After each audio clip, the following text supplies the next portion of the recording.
Everyone, welcome to study job Tripura YouTube channel.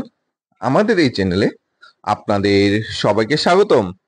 Tripura state cooperative bank পরিচালিত পরীক্ষায় গহরাজির ত্রিপুরার বহু পরীক্ষার্থী ত্রিপুরায় যেখানে উপস্থিতির হার 70%, সেখানে আসামে উপস্থিতির হার মাত্র 30% হতে 70 জনই পরীক্ষা দিতে যায়নি।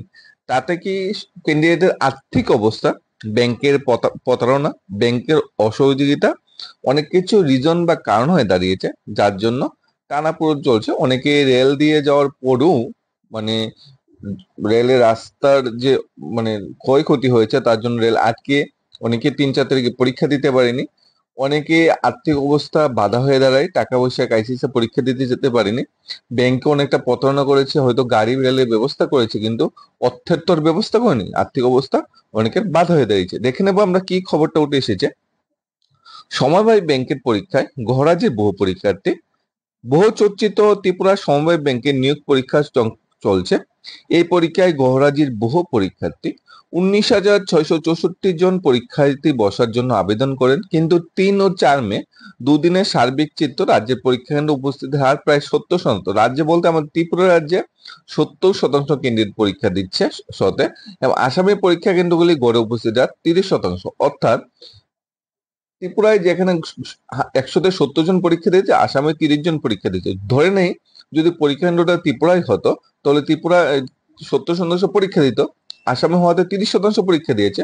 অর্থাৎ 40% ক্যান্ডিডেট এখানে পরীক্ষাই দেয়নি, এস পার আসামে পরীক্ষা হওয়াতে বহু ক্যান্ডিডেটের ফিউচারটা একটু কালো দিকে চলে যাচ্ছে আসামে পরীক্ষা সেন্টার হওয়াতে। পরীক্ষায় ফর্ম তো সবাই ফিল আপ করেছে, তাহলে ত্রিপুরায় যারা পরীক্ষা দিতে গিয়েছে সেখানে উপস্থিতি আর যেন 70%, আসামে সেখানে 30% কেন? আসামে তো 70% হওয়ার কথা ছিল, আসামে সেখানে 30% কেন? কারণ একটাই, বেকারদের যে আর্থিক অবস্থা, 5, 10, 15 হাজার টাকা খরচ করার মতো তাদের আর্থিক অবস্থা নেই। রেলে গিয়েছে কিন্তু রেল রাস্তায় 10-এর জন্য পরীক্ষা দিতে পারেনি, ব্যাংকে প্রতারণা করেছে, অর্থের কোনো ব্যবস্থা করেনি, সরকার থেকে কোনো হস্তক্ষেপ করা হয়নি, বিভিন্ন কারণে ম্যাক্সিমাম ক্যান্ডিডেটটা পরীক্ষায় দিতে পারেনি। অর্থাৎ উপস্থিতির হারটা যেখানে 30% বাইরে অসম রাজ্যে, এরকম ভূভারতে ত্রিপুরা রাজ্যে কোনো পরীক্ষায় হয়নি। 100 জন ফর্ম ফিল আপ করেছে, 30 জন পরীক্ষা দিয়েছে আর 70 জন পরীক্ষাই দেয়নি। একটা অদ্ভুত ঘটনা বিরাজ করছে। রাজ্যের পরীক্ষা কেন্দ্র ঘরাজি থাকার কারণ স্পষ্ট নয়, তবে আসামের কোনো কোনো পরীক্ষা কেন্দ্রে উপস্থিত ছিলেন সর্বসার্কুলে 10 থেকে 12 জন পরীক্ষার্থী। প্রতি 100 জন এমনও পরীক্ষা সেন্টার আছে যেখানে 10 থেকে 12 জন পরীক্ষার্থী উপস্থিত ছিলেন। এই তথ্য সংশ্লিষ্ট কর্তৃপক্ষ স্বীকার করেছে। আসামে একটি পরীক্ষা কেন্দ্রে সর্বোচ্চ 400 কাছাকাছি পরীক্ষার্থী ছিলেন, বাকিগুলি গড়ে উপস্থিত ছিলেন 100 থেকে 120 জন বড় জোর। রাজ্যে পরীক্ষা গ্রহণের জোরালো দাবি ছিল। তাছাড়া আবেদন করার সময় অনলাইনে আবেদনকারী জানতে চাইলে তাদেরকে বলা হয়েছে আগরতলা বা ত্রিপুরার পরীক্ষা অনুষ্ঠিত ফর্ম ফিল আপ করার সময় বলা হয়েছে আগরতলা পরীক্ষা অনুষ্ঠিত হবে, পরীক্ষা সেন্টার আগরতলা। যদি কোনো কারণে স্টার মার্ক দিয়ে নিচে লেখা ছিল, যদি কোনো কারণে আগরতলা না হয় তাহলে আগরতলার বাইরে হবে। এর মানে এই নয় আগরতলার বাইরে কি ত্রিপুরার বাইরে হবে, এরকম কিন্তু বলা হয়নি। ত্রিপুরার বাইরেই পরীক্ষা হবে। কিন্তু পরীক্ষা আসামে পড়ে যাওয়ায় অনেক পরীক্ষার্থী আর্থিক দুর্বলতার কারণে যেতে পারেনি। কারণ তাদের দাবি প্রায় 10,000 টাকা খরচ হবে, এত টাকা তারা দিতে পারবেন না। স্বাভাবিক, আসামে যেতে হবে, একসঙ্গে থাকতে হবে, খেতে হবে, ঘুমাতে হবে, হোটেল খরচ, যাতায়াত খরচ, লোডিং ফুডিং, কত কিছু খরচ আছে। সব খরচ মিলে 10,000 টাকা তো ন্যূনতম খরচ হবে, কম হলো 7-8 হাজার টাকা খরচ হবে। এত টাকা দেওয়ার মতো আর্থিক অবস্থা, আর্থিক স্বাবলম্বন ত্রিপুরা অনেক বেকারদের মাঝে নেই। আবার অসমে পরীক্ষার্থীর জন্য বিশেষ ট্রেনও ছিল। অন্তিম সময়ে একটা ট্রেনেরও ব্যবস্থা করে দেওয়া হয়েছিল সমবায় ব্যাংক থেকে, এবং টিআরটিসি একটা গাড়িও ব্যবস্থা করেছিল প্রায় 2-3 দিন আগে। তারপর টিকিট কেটে অনেকে অসমে গেছেন, কিন্তু রেলপথে সমস্যা থাকার কারণে বিশেষ ট্রেন নির্দিষ্ট সময়ের অনেক পরে পৌঁছে গন্তব্যে। এই যে বিশেষ ট্রেনের ব্যবস্থা করেছে ত্রিপুরা কোঅপারেটিভ ব্যাংক, এই বিশেষ ট্রেনে গিয়ে তো পরীক্ষার্থীরা পরীক্ষা দিতে পারেনি, কারণ রাস্তা দশের জন্য অনেক পরে গিয়েছে ব্যাংক। কি ধরনের দুর্দশায় ত্রিপুরা বেকার আছে, কি ধরনের বেকারদের সাথে কি ধরনের ছেলে খেলা চলছে তাদের ফিউচার নিয়ে। বেকারদের কোনো মূল্যই নেই। তাদের বুটটা যখন আসে, বুটের সময় তাদের মূল্য, তাদের বুট লাগবে, তাদের পরিবারের বুট লাগবে। যখন তাদের ন্যায্য পাওনা আসে, যখন নিজেদের পাওনা চাহিদার সময় আসে, তখন সবাই হাত তুলে দেয় যে বেকার তোমরা, তোমাদের সাথে আমরা নেই। অনেক পরীক্ষার্থী যাদের পরীক্ষা প্রথম দিন অর্থাৎ ৩ মে ছিল, তারা অনেকেই পরীক্ষা বসতে পারেনি ট্রেন দেরিতে পৌঁছানোর কারণে। একটা অংশ পরীক্ষার্থী বিমানে গেছেন। ৫ মে অফিসার পদে নিয়োগ পরীক্ষা, এতে উপস্থিতি আর পরিবারই পরিষ্কার হবে। অসময়ে যাওয়া পরীক্ষার্থী অভিযোগ তাদের ব্যাংক কর্তৃপক্ষ কোনো সহযোগিতা করেনি, যদিও ব্যাংকে লোকজন ছিল। এই নিয়োগ পরীক্ষা রাজ্যের পাশাপাশি আসাম পরীক্ষা কেন্দ্রে ৩ ও ৫ মে থেকে অনুষ্ঠিত হচ্ছে। ৩টি ক্যাটাগরিতে নিয়োগ করা হবে বলে মোট ১৫৬টি পদ রাখা হয়েছিল। এর মধ্যে ক্লার্কের জন্য আবেদন করেছিল ৭,৫৮৩ জন, মাল্টি টাস্ক স্টাফের জন্য আবেদন করেছিল ৬,৬৪৮ জন, অফিসার নিয়োগের জন্য আবেদন করেছিল ৫,৪৩৩ জন। ত্রিপুরা স্টেট কোঅপারেটিভ ব্যাংকের নিয়োগ পরীক্ষা রাজ্যের পাশাপাশি অসম অনুষ্ঠিত হয়। আগামী ৫ মে অবধি পরীক্ষা চলবে। ৩টা শিফটে পরীক্ষা অনুষ্ঠিত হচ্ছে। অসমের শিলচর, গুয়াহাটি, যোরহাট, ডিব্রুগড়, তেজপুর পরীক্ষা কেন্দ্রে পরীক্ষা অনুষ্ঠিত হচ্ছে।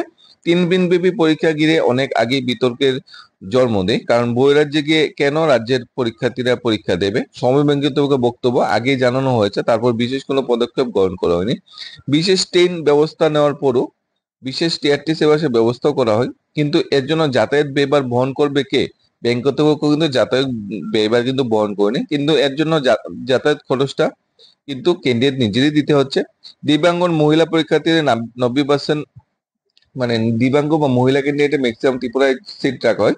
তাছাড়া 90% ক্যান্ডিডেটের সিট কিন্তু বাইরে রাখা হয়। এখানে দেখো, সমবায় ব্যাংকে ঘটা করে রেল ও বাসের ব্যবস্থা করা হয়, কিন্তু সমবায় ব্যাংক থেকে যেই ট্রেনের ব্যবস্থা, ওই ট্রেন তো সময়ই পৌঁছায়নি। তাহলে এর যারা কষ্ট করে ওই ট্রেনে গিয়েছে তারা পরীক্ষা দিতে পারেনি, তার দায়ভার কে নেবে?